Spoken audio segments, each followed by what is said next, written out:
2017년 봄, 장로들과 책임 형제들을 위한 국제 훈련. 승천하신 그리스도의 하늘에서의 사역과 협력함. 그리스도의 몸을 건축하기 위해 하나님의 양떼인 하나님의 교회를 목양하는 그리스도의 하늘에서의 사역과 협력하는 사도들의 사역. 2주 4일 아침의 누림. 요한계시록 1장 12절 13절. 나는 나에게 말한 그 음성을 알아보려고 몸을 돌이켰습니다. 몸을 돌이켰을 때에 7 금등잔대를 보았는데 등잔대 사이에 사람의 아들과 같은 분께서 발까지 닿는 옷을 입으시고 가슴에는 금띠를 띠고 계셨습니다. 오늘날 그리스도는 교회들 사이에 계십니다. 한편으로 대제사장이신 그분은 하늘에서 교회들을 위하여 중보기도 하고 계시며 다른 한편으로는 교회들 사이에 거니시면서 교회들을 돌보십니다. 주님의 움직임에 참여하고 그분의 돌봄을 누리려면 우리는 반드시 교회 안에 있어야 합니다. 그리스도께서 사람의 아들이신 것은 구속을 성취하기 위한 것일 뿐만 아니라 교회 생활을 위한 것이기도 합니다. 왜냐하면 교회가 사람들로 구성되기 때문입니다. 그리스도께서 교회들을 다루시는 것은 그분의 인성에 근거하고 있습니다. 그리스도는 인성 안에서 하나님을 증언하시는 일에 완전히 승리하시고 성공하셨습니다. 교회들 또한 인성 안에서 하나님을 증언하는 일에 틀림없이 승리하고 성공할 수 있습니다. 오늘의 읽을 말씀. 그리스도는 요한계시록 1장에서 볼 수 있는 것처럼 보살피고 보양하는 것의 최고의 본이십니다. 12절과 13절은 그리스도께서 발에 끌리는 옷을 입은 사람의 아들이 되심으로 등잔대를 돌보신다는 것을 보여줍니다. 이 옷은 제사장의 겉옷이며 이것은 그리스도께서 우리의 대제사장이심을 보여줍니다. 그분은 또한 가슴에 금띠를 두르셨습니다. 이 금띠는 금으로 만들어진 긴 띠입니다. 띠와 금은 두 개로 분리된 것들이 아닙니다. 띠가 금입니다. 금띠는 한 덩이의 금이 띠가 된 것입니다. 사람의 아들은 그분의 인성 안에 계시며 금띠는 그분의 신성을 상징합니다.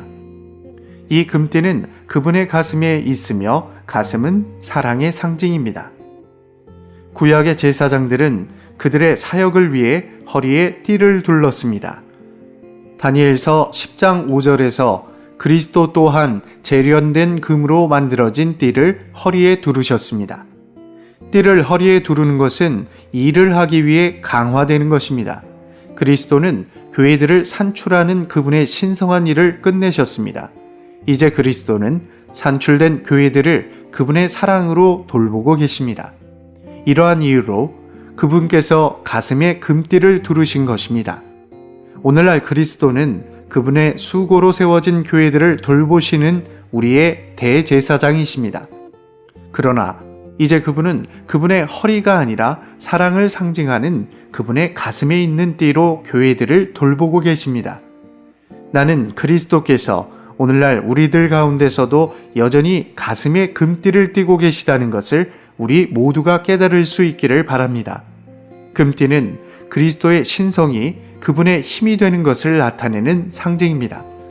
그리스도의 힘은 전적으로 그분의 신성입니다. 한 덩이의 금이 이제는 띠입니다. 그리스도의 신성의 총체가 띠가 되었습니다.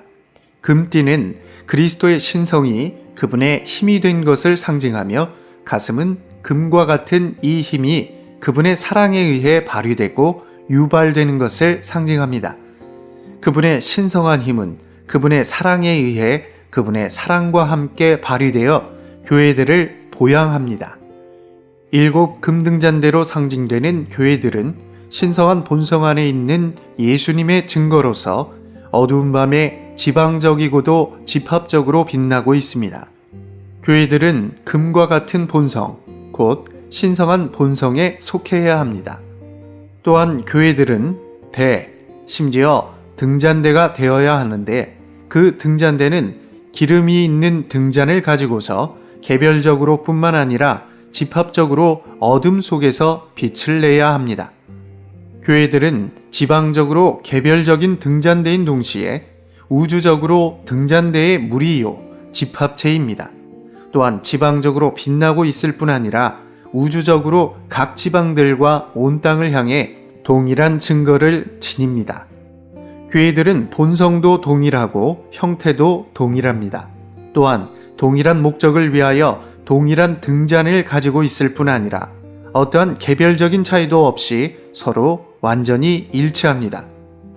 요한계시록 2장과 3장에서 기록된 7교회 사이의 차이점은 긍정적인 본성에 속한 것이 아니라 모두 부정적인 본성에 속한 것입니다. 부정적인 면에서 곧 실패한 점에서는 교회들이 서로 다르고 분리되어 있지만 긍정적인 면에서 교회들은 그 본성과 형태와 목적에 있어서 절대적으로 서로 일치하며 연결되어 있습니다.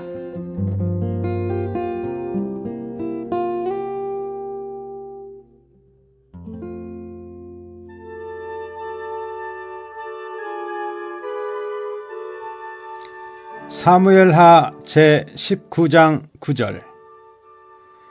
이스라엘 모든 지파 백성들이 변론하여 가로되 왕이 우리를 원수의 손에서 구원하여 내셨고 또 우리를 블레셋 사람의 손에서 구원하셨으나 이제 압살롬을 피하여 나라에서 나가셨고 우리가 기름을 부어 우리를 다스리게 한 압살롬은 싸움에 죽었거늘 이제 너희가 어찌하여 왕을 도로 모셔올 일에 잠잠하고 있느냐 하니라.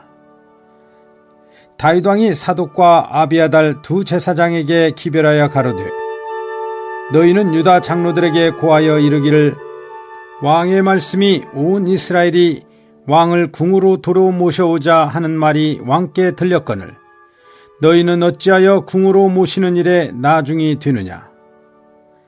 너희는 내 형제요 내 골육이언을 어찌하여 왕을 도로 모셔오는 일에 나중이 되리요 하셨다 하고 너희는 또 아마사에게 이르기를 너는 내 골육이 아니냐.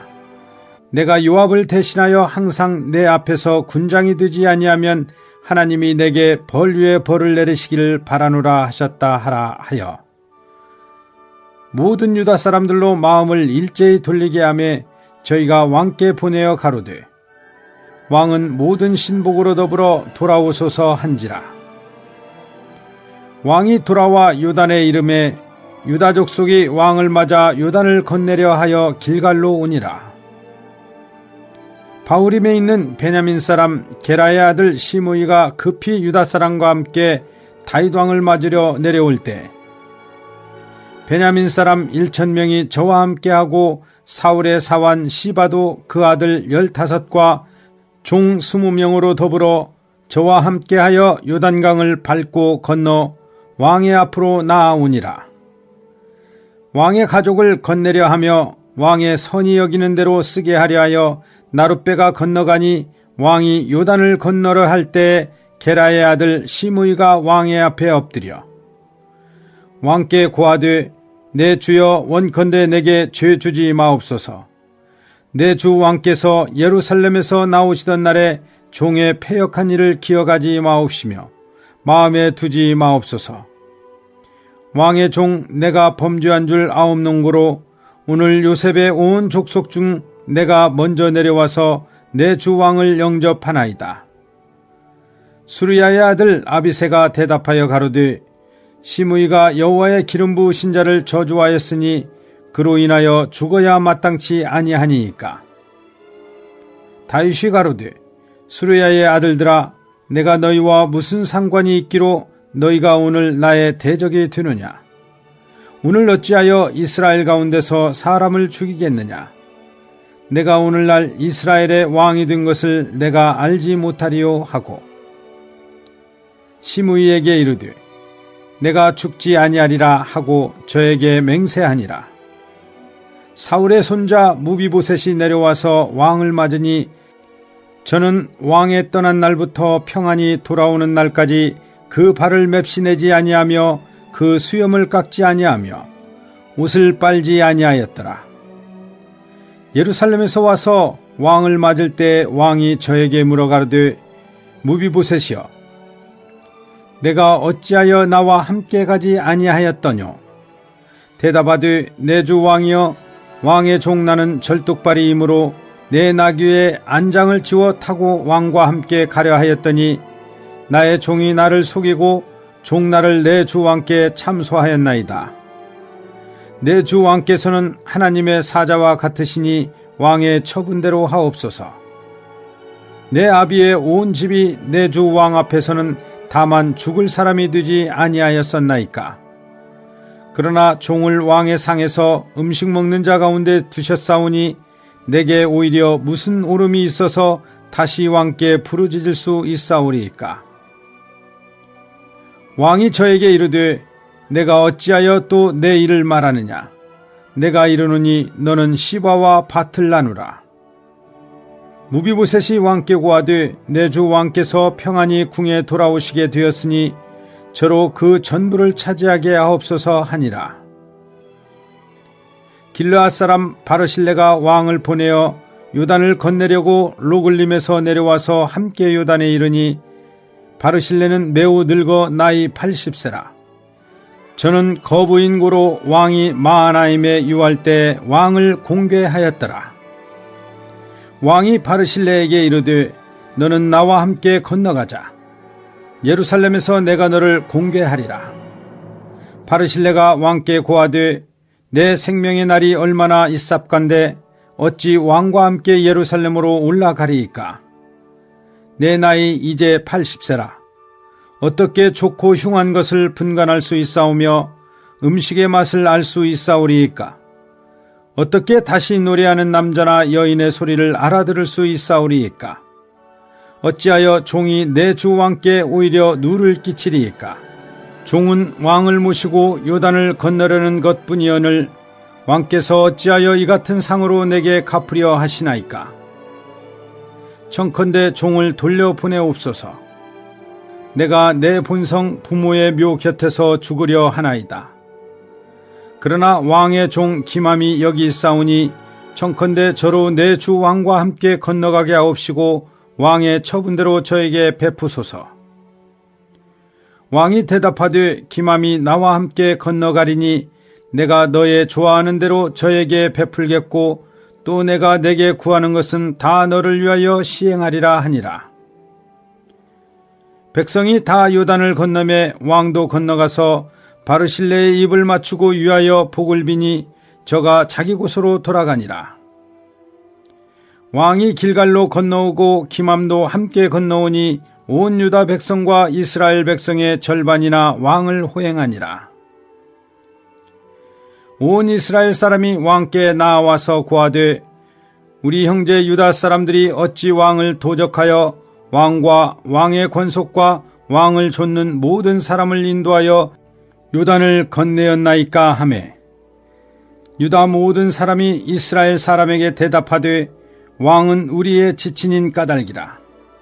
너희가 어찌 이 일에 대하여 분내느냐. 우리가 왕의 물건을 조금이라도 먹었느냐. 왕께서 우리에게 선물 주신 것이 있느냐. 이스라엘 사람이 유다 사람에게 대답하여 이르되 우리는 왕에 대하여 10분을 가졌으니 다윗에게 대하여 너희보다 더욱 관계가 있거늘 너희가 어찌 우리를 멸시하여 우리 왕을 모셔오는 일에 먼저 우리와 의논하지 아니하였느냐. 하나 유다 사람의 말이 이스라엘 사람의 말보다 더 강경하였더라. 제20장. 마침 거기 난류 하나가 있으니 베냐민 사람 비그리의 아들 세바라 하는 자라. 저가 나팔을 불며 가로되 우리는 다윗과 함께할 분이가 없으며 이새의 아들과 함께할 업이 없도다. 이스라엘아 각각 장막으로 돌아가라 하매 이에 온 이스라엘 사람들이 다윗 좇기를 그치고 올라가 비그리의 아들 세바를 좇으나 유다 사람들은 왕에게 합하여 요단에서 예루살렘까지 좇으니라. 다윗이 예루살렘 본궁에 이르러 전에 머물러 궁을 지키게 한 후궁 10명을 잡아 별실에 가두고 먹을 것만 주고 더불어 동침치 아니하니 저희가 죽는 날까지 갇혀서 생과부로 지내니라. 왕이 아마사에게 이르되 너는 나를 위하여 3일 내로 유다 사람을 소집하고 너도 여기 있으라. 아마사가 유다 사람을 소집하러 가더니 왕의 정한 기한에 지체된지라. 다윗이 이에 아비새에게 이르되 이제 비그리의 아들 세바가 압살롬보다 우리를 더 헤아리니 너는 내 주의 신복들을 거느리고 쫓아가라. 저가 견고한 성에 들어가서 우리들을 피할까 염려하노라 하매 요압을 좇는 자들과 그렛 사람들과 블렛 사람들과 모든 용사들이 다 아비새를 따라 비그리의 아들 세바를 쫓으려고 예루살렘에서 나와서 기브온 큰 바위 곁에 이름에 아마사가 맞으러 오니 때에 요압이 군복을 입고 띠를 띠고 집에 꽂은 칼을 허리에 메었는데 저가 행할 때 칼이 빠져 떨어졌더라. 요압이 아마사에게 이르되 형은 평안하뇨 하며 오른손으로 아마사의 수염을 잡고 그 입을 맞추려는 체하매 아마사가 요압의 손에 있는 칼은 주의치 아니한지라. 요압이 칼로 그 배를 찌르매 그 창자가 땅에 흐르니 다시 치지 아니하여도 죽으니라. 요압과 그 동생 아비새가 비그리의 아들 세바를 쫓을세.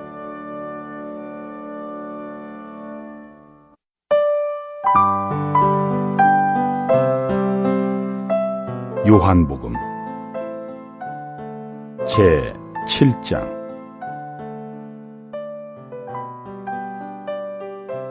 이 일이 있은 후에 예수님께서 갈릴리에서는 다니시고 유대에서는 다니시려 하지 않으셨는데 이것은 유대인들이 그분을 죽이려고 하였기 때문이다.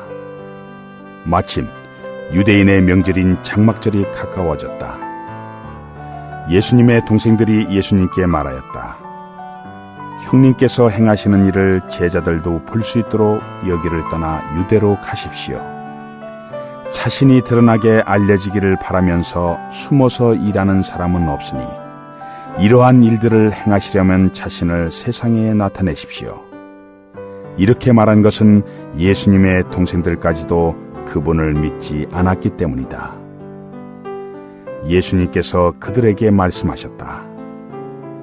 나의 때는 아직 이르지 않았지만 여러분의 때는 항상 준비되어 있습니다.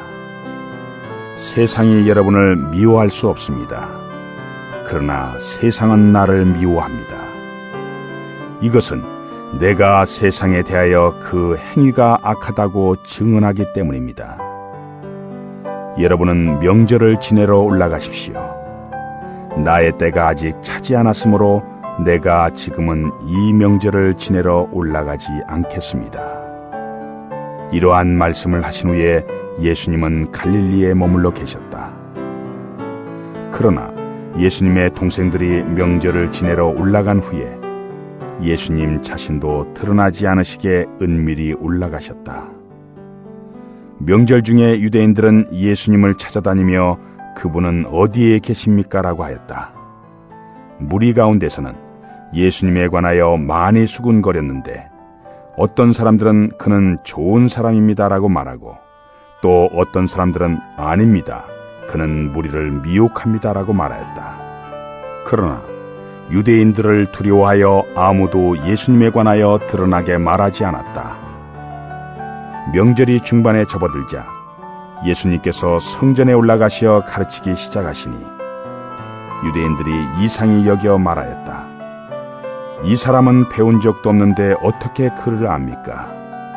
예수님께서 그들에게 대답하셨다. 나의 가르침은 나의 것이 아니라 나를 보내신 분의 것입니다. 누구든지 하나님의 뜻을 행하고자 한다면 이 가르침이 하나님에게서 나온 것인지 아니면 내가 스스로 말하는 것인지 알게 될 것입니다. 스스로 말하는 사람은 자신의 영광을 구하지만 보내신 분의 영광을 구하는 그 사람은 참되며 그 사람 속에는 불의가 없습니다. 모세가 여러분에게 율법을 주지 않았습니까? 그러나 여러분 중에 율법을 지키는 사람이 하나도 없습니다. 왜 여러분은 나를 죽이려 하십니까? 무리가 대답하였다. 그대는 귀신이 들렸습니다. 누가 그대를 죽이려 한다는 말입니까? 예수님께서 그들에게 대답하셨다. 내가 한 가지 일을 하였는데 여러분 모두가 이상히 여기고 있습니다. 모세가 여러분에게 할례를 전해 주었으므로 사실 할례는 모세에게서 시작된 것이 아니라 조상들에게서 시작된 것이다. 여러분이 안식일에도 사람에게 할례를 행하고 있습니다. 모세의 율법을 어기지 않으려고 사람이 안식일에도 할례를 받는데 내가 안식일에 사람의 온몸을 낫게 해주었다고 여러분이 나에게 화를 내십니까?